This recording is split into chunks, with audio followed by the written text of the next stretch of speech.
Come on.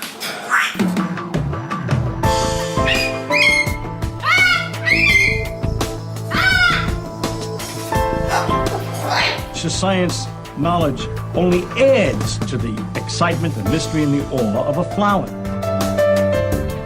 Evidence is evidence. It's public. Everybody can look at the evidence and assess it, and eventually, if there's enough evidence, come to the same conclusion. For newcomers and old-timers alike, the Chloe Sanctuary hopes to give you insight into the health and happiness of your companion parrots. We hope to help you build happy homes using reliable and proven tools. The best homes are built on a rock-solid foundation. And the best foundation for a happy home is the bedrock of science. When we stand on the shoulders of giants, the scientists who have worked long and diligently to understand our companions, we can reach new heights of understanding. And understanding is the key to success. I think treated, most of these birds have a good prognosis, and I would say What does avian veterinary medicine have to tell us about our feathered friends? How can we prevent illness, see the signs of disease before it's too late, and care for our birds through ill health? What light does behavioral science shed on their nature, needs, and hopes? How can the tools of behavior shaping make our homes happier for us and our companions? Shake. How can we deal with biting, screaming, or other misbehavior? What is it like to live among parrots? Let them roam around about you and share a life with them. How much freedom do you give them? What happens if you form a bond of trust with them? Watch and see what understanding their true nature can do for you. Come with us on a journey as we do more than examine a parrot's world. We live in it. Make some popcorn and bring in a few wood blocks. Let everyone have something to chew and a comfortable place to perch. Cockatude is a presentation of the Chloe Sanctuary for Parrots and Cockatoos, a nonprofit charity dedicated to the empowerment of captive parrots and public awareness. I'd like to do a big shout out to those people who make this video cast possible. Cockatude would not be possible without our patrons.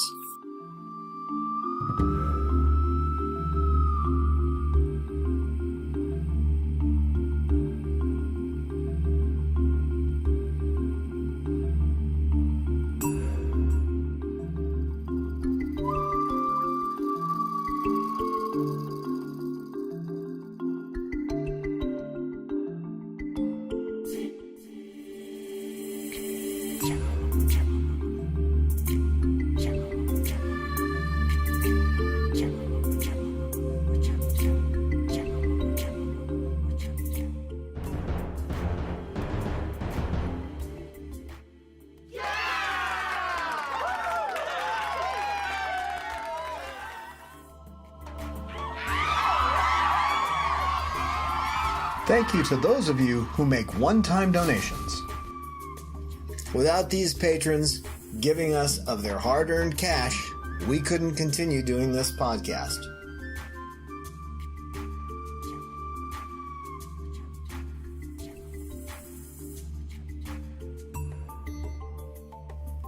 I'd like to urge you to please give us at least $1 per episode. We do 2 episodes a month. We'd like to do more, but in order to do that, we have to have the time. And right now I'm spending a lot of time trying to beat the bushes for the Chloe Sanctuary. It's not easy taking care of birds that are severely damaged, both emotionally and physically. So, please, I urge you, become one of our patrons. And I'm sure that Peaches would thank all of our patrons in person if she got the chance. We try to answer questions from our viewers as we can. If you are a patron, be sure to email us at patron@chloesanctuary.org, and your questions will take precedence. We always put our patrons first because they put us first.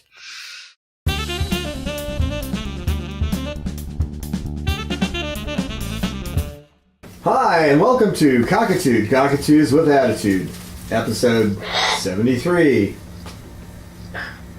Gone, but not forgotten. Well, we've been a sanctuary only now for a couple of years, but before, back in the old days, we did a lot of rescue too. And not only birds that we rescued, that we placed in homes, but also, we had birds that were ill and died on us. So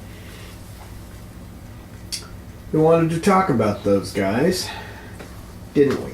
What do you think, Lucy? She's getting much more vocal. Hi, Cecil. Aw, Cecil's giving me the FaceTime. Hi, Cecil. You're a good bird, Cecil. You're a good bird. Not recommended for people new to cockatoos, putting your face right next to a beak that could rip your lips off. Right? Very good song, Peaches. That's a beautiful song. I failed to mention this in our last video. That's another consequence of having birds. Tinnitus. Yeah, it's that ringing in your ears that's always there. Well, I gotta move this closer. Because you guys like to walk on my legs, don't you? Yeah. Hi, Cecil. Hi, Cecil. And I've got one, Lorelei, who's the best at that, aren't you? She's sitting on the chair right now. That's not a perch. She goes, I don't care. That's where I'm gonna sit. Right, Lorelei?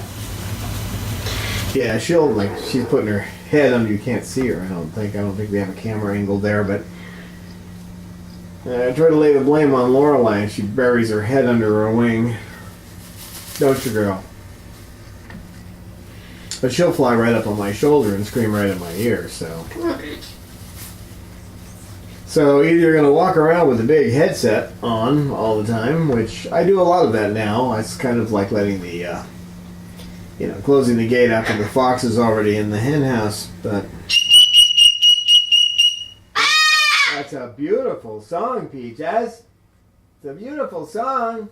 Oh, it's a peach. I think that chair might be somewhat in the way of you, but... Peaches, why don't you come down this way? What's all right, Peach? What's the matter?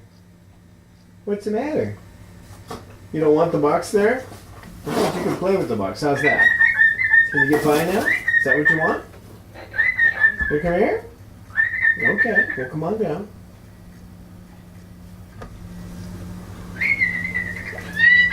So, from those days when we did rescue, what I think I remember most is that the majority of them came back. We had a few that actually found homes that I could verify.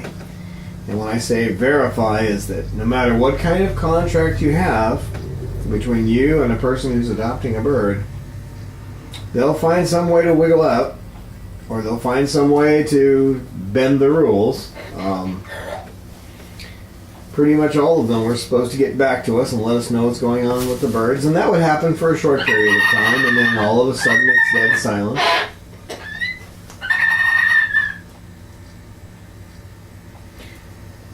So there are some birds we know for sure got placed in good homes. They're being well taken care of. That's what I mean by a good home. Not necessarily that the person's good. The person could be a monster from Mars. Right, Peaches? Or the creature from the id. From Forbidden Planet. As long as they're good with the bird, and the rest doesn't matter, right? They're protecting the bird, they're entertaining the bird, they're training the bird, making sure it gets everything it needs, food, and you're not going to do too much of that. As long as you stay on the head, you're okay.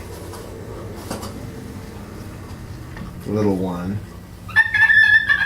Yeah, you Casanova. So I remember, I'll tell you some of the stories from the early days, but let me tell you the story that got us to close down doing rescue. When I went to the board and said, this rescue and rehoming isn't working, I had a gentleman call me up, and he he talked about how he wanted a bird and why he wanted to rescue one and help one and all that. And This went on for a while, and I've learned, you know, I don't have to do this today, so I can tell you some of the secrets. I learned to let him go on and just, you know, prime the pump, get him to keep talking. And then at one point he said, well, my son wanted this exotic turtle, and I finally found one, but they wanted $100 for it. And I knew right away what that meant. So many people are going to rescues to get a bird for less money. You know, if you don't know what you're doing, and you've got one of these guys, it's going to cost you. That's what our last video was about. It'll end up costing you. Emotionally, if not financially. Financially, it will cost you if you do it right. If you take care of them and give them everything they need, but...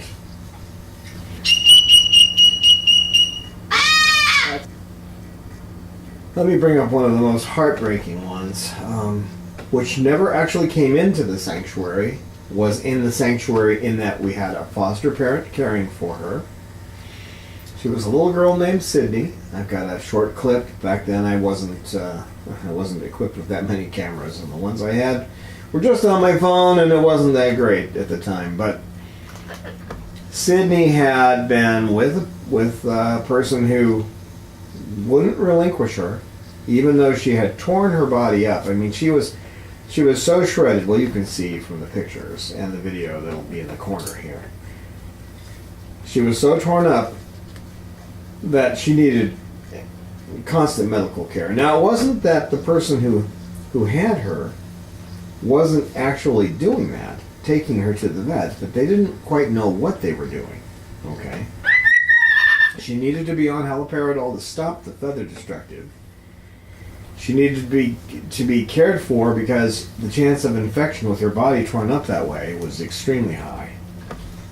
When we finally got her away, and with our foster parent, and part of the reason we did the fostering with her is because she and her mother could give 24-hour care. We're talking 24/7. And that bird was never left alone. Months we tried to save this bird. But what had happened was the feather destructive behavior had become mutilation. The mutilation had become so severe that, that's a nice chewing sound over there, little girl. I'm so glad I gave you the box. I'm like, yeah, you're a good girl. Good girl, Peach. You can chew on the box all you want.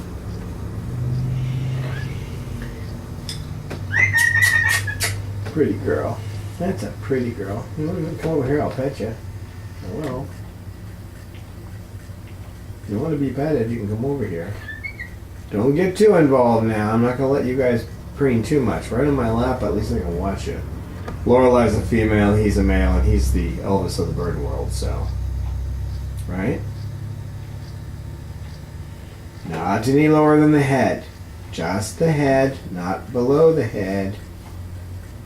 There you go. Finally got her looked at by Dr. Jenkins, and she had actually chewed into one of the vertebrae at the base of her spine, and she chewed one of the bones in one of her wings off. That's how bad it got.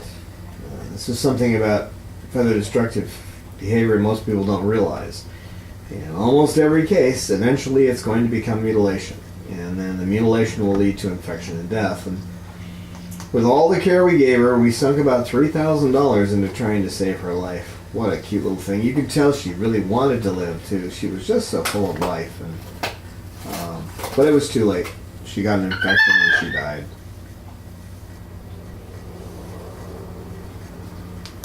There's a lot of sadness in doing this kind of work, but there's a lot of joy too. You know, when you talk about the ones that left and found a good home, there was this is a good story.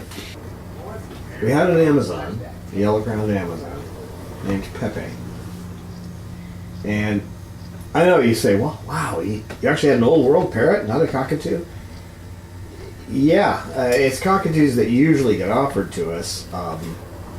The macaws and that kind of thing we used to have when we were doing rescue. We had someone who would almost always want to foster the macaws, and so That's the reason we never ended up with a macaw here. But Peaches is an amazing personality. Her daily maintenance requires dedication and mindfulness. She requires 2 forms of medicine, 7-course meals, and effort to entice her to eat. Extensive preening every day, special tools to trim nails, constant attention to her vocalizations, daily walks, and twice yearly checkups due to the possibility of impacted feather follicles and the nature of her spinal injuries. It seems a common misconception among the general public that parrots are like toys in a toy box. Nothing could be further from the truth. They are complex creatures. Recently, scientific studies have shown them to be at least as intelligent as chimpanzees. Every captive parrot needs special humans who will dedicate themselves to understanding them, those who know their species as it lives in the wild, special people that understand their social, mental, and physical needs. They need to be understood for what they are, and not as merely human companions, as circus performers to bring smiles. Peaches needs all this and more. She is our special girl. Will you help us care for Peaches? Please make a donation today at our website, chloesanctuary.org. That's spelled CHLOESANCTUARY.org. As a special thank you for your donation, we will joyfully send you a postcard with Peach's happy face.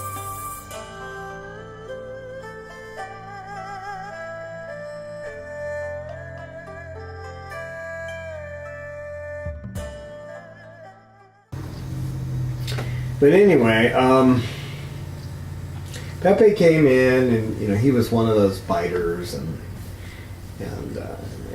when an Amazon bites you, they tend to bite and then reposition the beak and bite again, and then reposition the beak and bite again.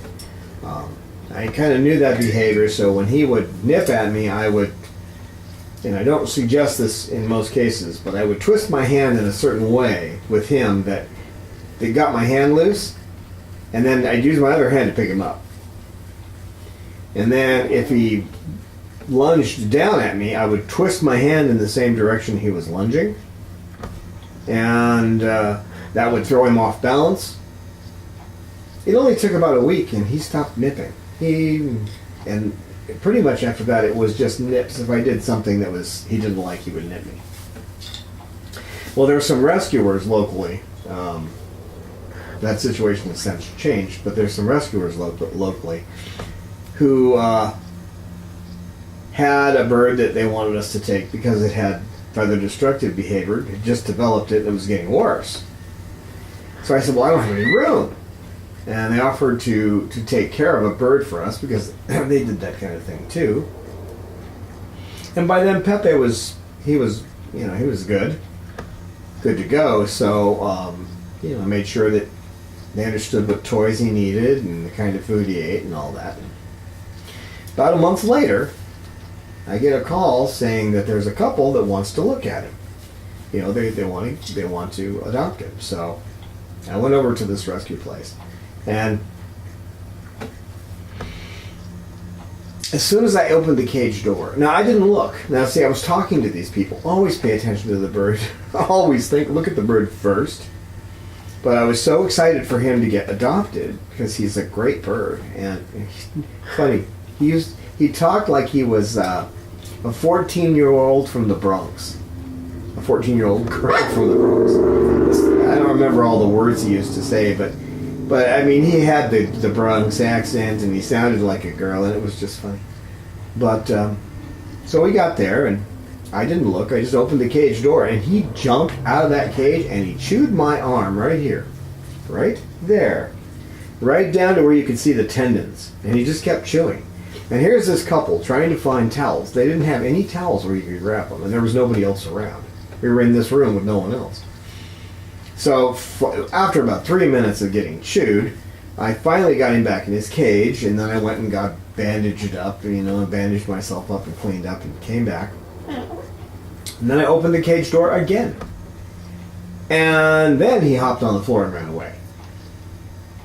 So by then we had a towel. We got him toweled, got him calmed down, got him out of the towel. And the couple was great. The guy was the studier. He was what you call the professor of the team. Hi, sweetheart. You gonna go ahead and sing for us? Go ahead and sing. You can sing. Very good song, Peaches.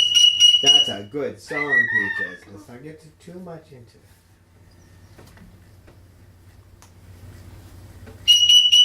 That's a good song, Peaches.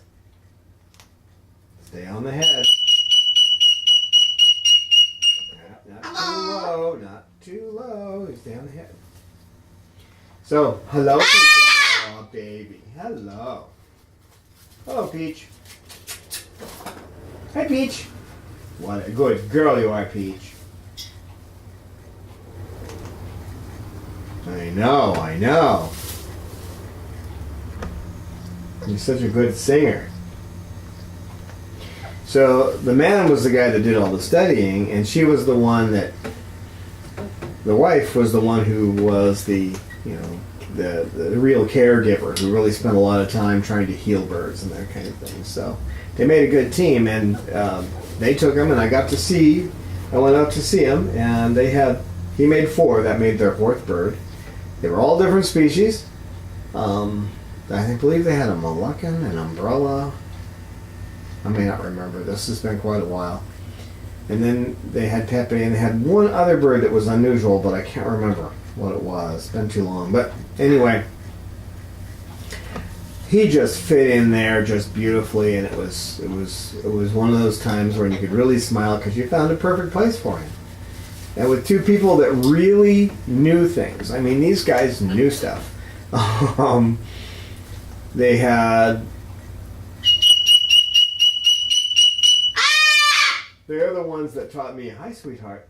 They're the ones that taught me about reptile lamps and why you can't use them with birds, because it will blind them.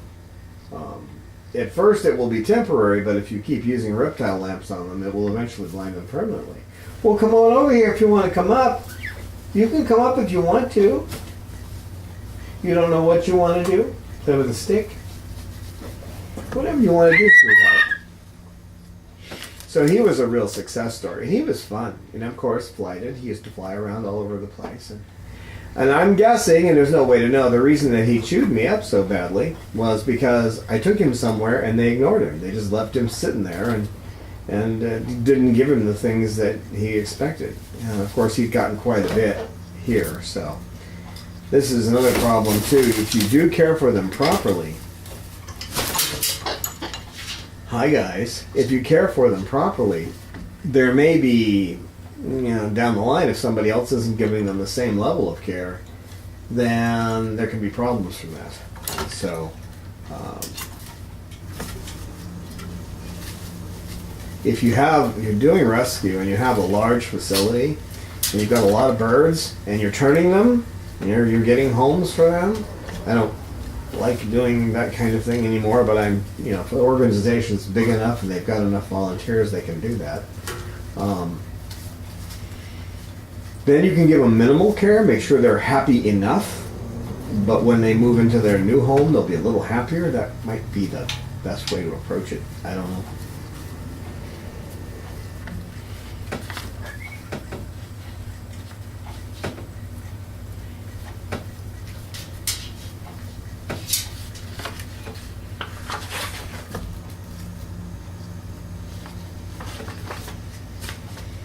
We have one which isn't legal in the state of California.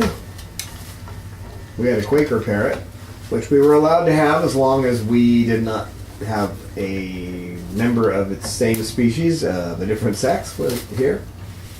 And we were given permission to keep it for